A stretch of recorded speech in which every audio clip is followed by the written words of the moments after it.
खबर शामिल करते हैं गुजरात से। सैयद अब्दुल्ला ताहिर की रिपोर्ट के मुताबिक तहरीके लब्बैक पाकिस्तान का कराची से शुरू होने वाला पाकिस्तान बचाओ मार्च गुजरात पहुंच गया। मरकजी अमीर तहरीके लब्बैक पाकिस्तान हाफिज साद हुसैन रजवी का गुजरात में खिताब। उन्होंने कहा कि तहरीके लब्बैक की बुनियादों में शोहदा का खून शामिल है। हमें मिटाने का ख्वाब देखने वाले खुद सफ़े हस्ती से मिट जाएंगे। अब तक कोई एक शख्स भी दावा नहीं कर सकता कि लब्बैक वालों ने इसका 1 रुपए का भी नुकसान किया है। कुछ लोग जुल्म के खिलाफ इस डर से खड़े ना हुए कि कहीं मारे ना जाएं। आज कब्रिस्तानों में इनकी कब्रों पर इनके नाम का एक कुतबा तक नहीं लगा हुआ।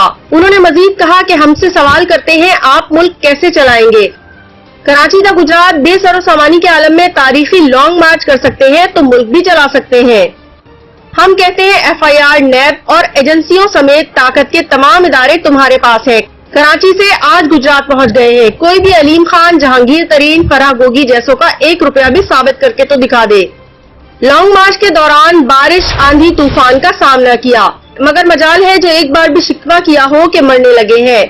हुक्मरान, फ्रेंडली अपोजिशन और तमाम तर सरकारी वसाइल भी यकजा हो जाएं तो ऐसे जज्बे के साथ एक दिन भी नहीं चल सकते। गुर्बत से तंग कौम की बेटियां नहरों में कूदकर खुदकुशियां कर रही हैं। हुक्मरान अपनी अय्याशियों और शाह खर्चियों में मसरूफ है। कौम की किसी को फिक्र ही नहीं। हुक्मरान अपने गिरबान में झांकने के बजाय हमें शिद्दत पसंद कहते हैं। मैं वाज़ेह करना चाहता हूं कि नामुसे रिसालत और खत्म नबूवत के मामले में हर जालिम जाबिर के लिए हम शिद्दत पसंद हैं। मार्च के आगाज से कभी पेट्रोल पर कमीशन की ऑफर हुई जिसे हमने ठुकरा दिया।